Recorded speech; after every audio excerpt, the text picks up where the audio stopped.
ibang-iba po talaga kapag ka naging mananampalataya na ang isang tao dahil yung kanya pong isipan napapako na po dun sa mga eternal matters, hindi na po dito sa mga bagay ng mundo. Bigyan ko po kayo ng isang example. Ano po ba mga bagay ng mundo? Well, ang sagot ko, anything na mga bagay na nakikita mo dito sa lupa, still mga bagay pa rin ito ng mundo. Although yung iba po dito tulad ng pagkain, ng pera, pangangailangan po natin bilang mga human beings na nandito pa.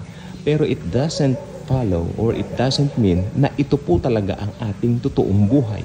Sapagkat nung tayo po ay naborn again, nakakilala tayo sa Panginoong Jesucristo, nagkaroon po tayo ng Zoe life. Ito po yung eternal life. Ito po yung tunay na buhay. Ibig sabihin, meron tayong something sa atin na hindi nabubulok, hindi mawawala, at hindi masisira. Meron tayong foundation, hindi masisira. Yan na yung Panginoong Jesucristo living in us. Kaya sabi ko po sa inyo, pagdating po natin sa langit, masyasyak po kayo. Bakit po? Alam niyo po ba kung anong pavement natin doon? Kung ano yung aapakan natin? Kung ano yung daanan natin? Dito, ano ang tinatapakan natin? Lupa, soil, di ba? Simiento.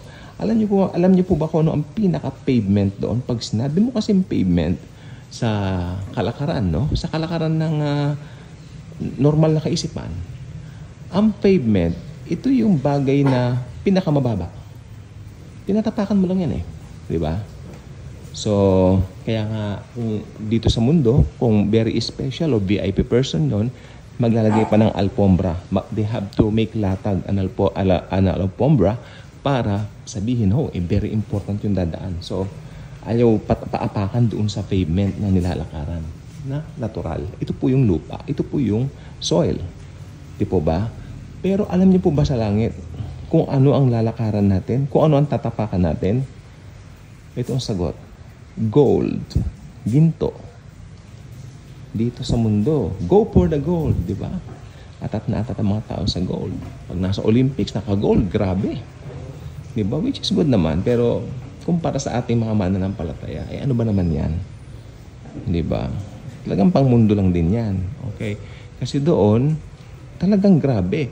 Kung gold, sabi nga ng magaling na theologian, kung gold ang nilalakaran natin doon, wow, ano pa kaya saan pa kaya made yung bahay natin doon, yung mansion natin doon? Talagang super ganda ng langit. Kaya itong si Apostol Pablo, hindi po siya inalaw to tell or to utter things regarding heaven when he came to visit it because Jesus took him there. Di ba sabi niya, some 14 years ago, I was being brought there in heaven, but I was not allowed to mention anything about my experience there. So ayan po ang sabi ni Apostle Paul. That's why, sabi ko po sa inyo, meron din pong mga revelation na unti-unting binabakbak ang Panginoon sa atin. Yun nga po, una rin yung pavement natin doon ay gold. Nakita po yan ni Pablo, pero si Pablo, hindi lang po niya sinabi. Pero meron pang higit na mas nakita si Apostol Pablo. Nasabi po natin na pavement doon ay gold dahil sinabi po yan sa aklat ng Revelation. Di ba? Pure of gold yun. Lahat gold. At ang pinakailaw natin ay ang Panginoong Jesucristo. So, I can't imagine kung gaano kaganda ang heaven. No? Magre-reign si Jesus ng 1,000 years dito. Maganda na po yun. Pero mas maganda po yung eternity in heaven. Pagkatapos na po lahat dito na nawasak na ni Jesus yung mundo rito. Kasi pagkatapos ng mga hula na yan na kailangan matupad, ang mundo pong ito may kagunawan. Magugunaw po ito. Okay? And right after that po, ang mga believers pupunta na po sa soul life. Ito na po talaga yung eternal life in heaven. Ayan na po yan. Siguro, ganyan kaganda. Or, actually, walang binatbat yung picture na yan. Yan sa picture na yan. Yan. Ano lang yan? Yan ang kaisipan ng tao para at least maabot man lang may maiparating na mga thumbnail dito sa mga videos natin. But siguro na nasa 1/4 na wala, hindi pa nakarating sa 1/4 wala yan, di ba? Pero at least meron tayong pang thumbnail lang para at least magkaroon ka ng kaisipan, ano ba yung hope mo bilang believer? Well, bongacious, bonggang-bongga ang hope natin. Kaya yung mga dito, go for the gold, go for the gold. Sige, gold. Amen. Marami pong go for the gold sila pero namatay silang unbeliever. Go for hell, di ba? Yeah. So, marami pong, ba't ko po nasabi? Alam niyo naman yung buhay ng mga sikat na singer, yung mga rock and roll singer na namatay, na wala kay Jesus. Alam naman natin kung sino po yung mga yan. Di po ba? Yung iba nga, tinuya pa nila si Jesus, minak pa nila ang Panginoon. O, mga Grammy-winning artists, no? Oscar-winning mga actor and actresses. They mock the Lord Jesus Christ. And now they're in Hades, waiting for the real hell itself. Ito po yung gihina. Okay, ulitin ko yan ha. Yung gihina, at saka pa lang po mag-ooperate yan kapag matapos na po yung white throne na judgment sa mga unbelievers. Darating po yan.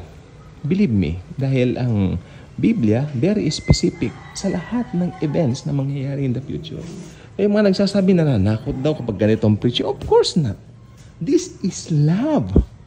We love you. That's why we need to, share sa inyo kung ano yung sinasabi ng Biblia sa paraang, kaya ninyong maunawaan. Hindi naman kami nangangaral dito ng yung mga napag-aralan ko sa Bible School. Hindi ko pwedeng sabihin po sa inyo dahil po sobrang may mga terminologies doon na iba nalimutan ko na po. Iba hindi ko rin po na-apply. Dami kong notes dyan, oh.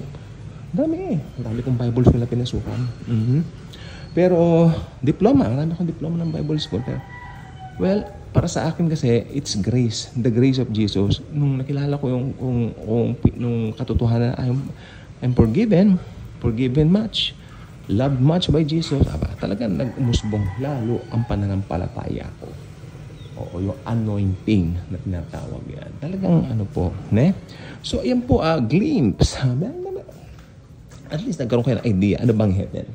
Of course, lahat tayo nangangarap na makita natin. Maski pahapyaw man lang ay hindi. Dahil si Pablo nga hindi siya allowed. Ngayon, tanungin niyo ako, paano yung bata na nagsabing nakarating siya sa heaven, tapos may isa pang babae na may libro kami nun eh. Tapos sabi niya, embraced by the light daw siya. All that. Kaya ang sagot ko yun, ewan ko na lang po. Hindi ko alam. Basta ako, sa Biblia lang po ako, safe ako. Sa Bible lang. Dapat ganun din tayo.